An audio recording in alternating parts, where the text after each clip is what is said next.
Hey friends, I'm Laura and welcome to my craft room and to my YouTube channel. I have a big project that I'm going to be taking on this month in March of 2019, and that is to KonMari my craft room, declutter it, because I ask a lot more questions than just the Spark Joy KonMari method. And I kind of want to jazz this space up and give it like a mini makeover at the end of the month. And this is because I've been really overwhelmed in my craft space. I feel like there's too much clutter, too many unfinished projects, too many supplies to choose from, and it's all become very overwhelming.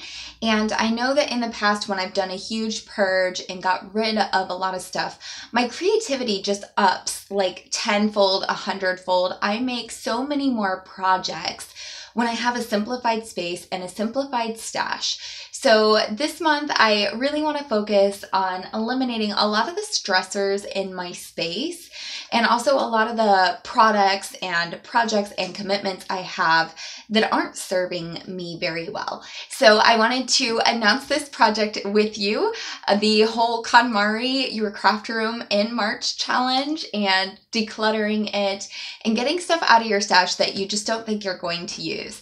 Now, obviously, I'm a huge advocate for scrapping your stash and using it up.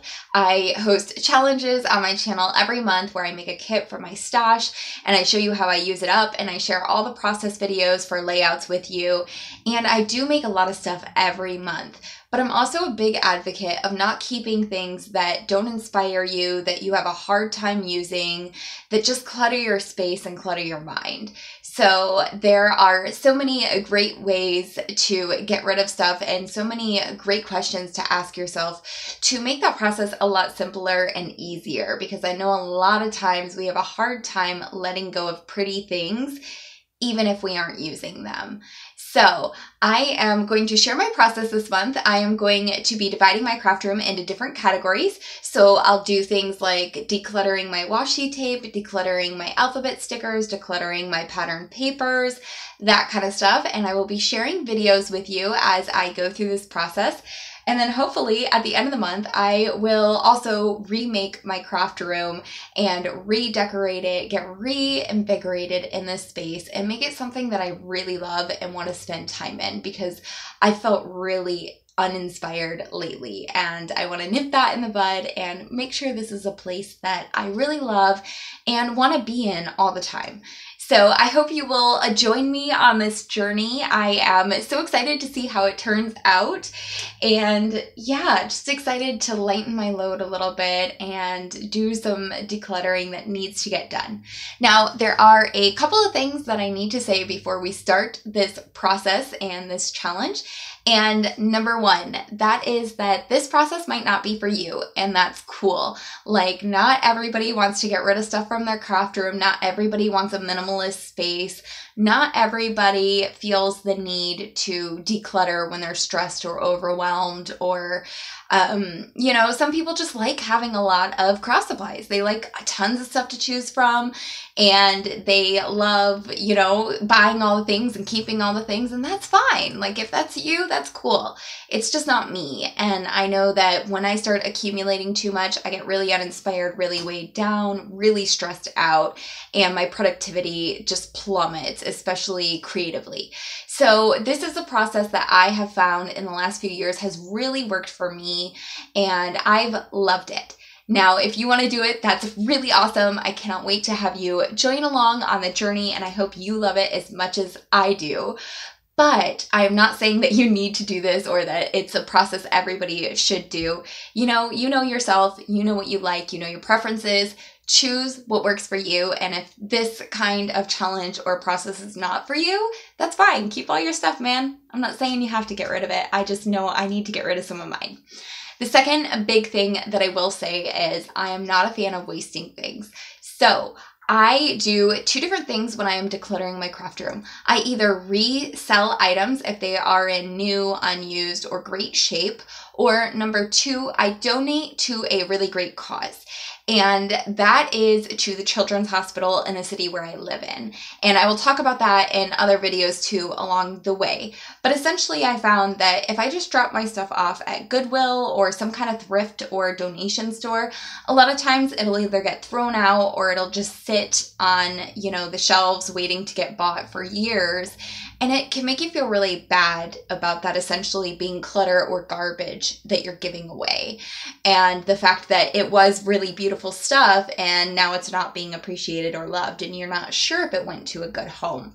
So I eliminate that hurdle altogether by making sure that where I donate my stuff is a place where I know it's loved, I know it's used, and it's so rewarding for me.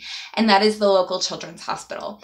I started doing this last year. I took them like a huge Tupperware tote, like this thing was giant. I had a hard time carrying it. It was so heavy and it was filled to the brim with greeting cards, patterned papers, alphabet stickers, stamps, all the things. And I got the loveliest card in the mail and email back. And they were like, we loved it. The kids love making projects. They have kids of all ages there. They've got, you know, wee little kids and they've got teenagers. Obviously, a lot of parents and family members are in there. And they said they get a lot of monetary donations, a lot of electronic donations, and a lot of toy donations. But not a lot of people donate craft supplies to them.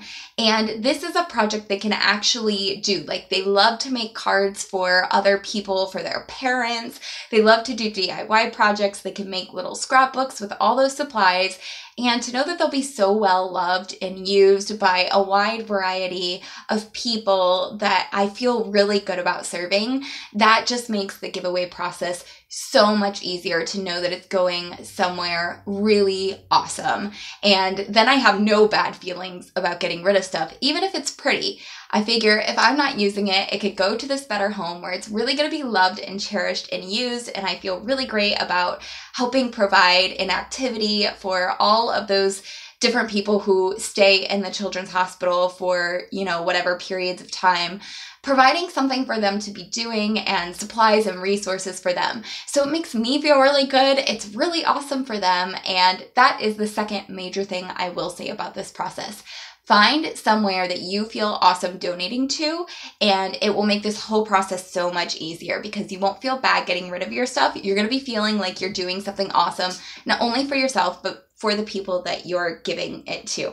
So yeah, I definitely recommend a children's hospital. I donate to Levine's, but if you also have like a St. Jude's, they might accept donations too. You can also do elementary schools, preschools, middle schools, high schools, drama clubs, arts and crafts teachers. If there is a nursing home in your area, you can provide that kind of craft stuff for one of their activities nights. And if you can donate your time to be there for the activities nights, that's even better. There are just so many different ways you could get creative and donate your stuff to a cause that makes you feel really great about spreading your stash around and sharing the love and sharing your supplies. So those are my two main things. One, know if this process is for you. If it's not, that's cool. It's for me. So no hate going around to anybody. Like, you don't have to get rid of your stuff. I feel really good about getting rid of a lot of my stuff. And yeah, it just makes me feel renewed. And then number 2, find a place you can donate to that makes you feel incredible, and you will be able to get rid of some of that stuff a whole lot easier.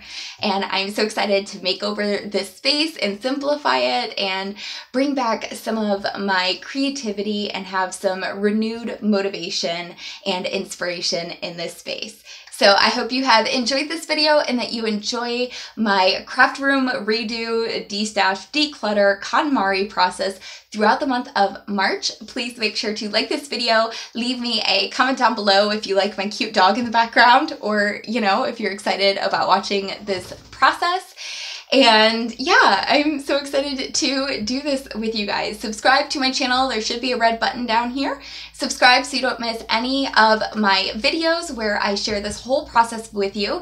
And if you love decluttering, simplifying your life, minimalism, paying off debt, all that kind of stuff, I will also link my personal YouTube channel down below where I have started sharing this process throughout the other areas of my life and not just my craft room. So I'm going to keep this channel channel, all the craft related stuff, but if you want to see more areas of my life that I'm simplifying, check out that down below. It will be linked in the description of this video.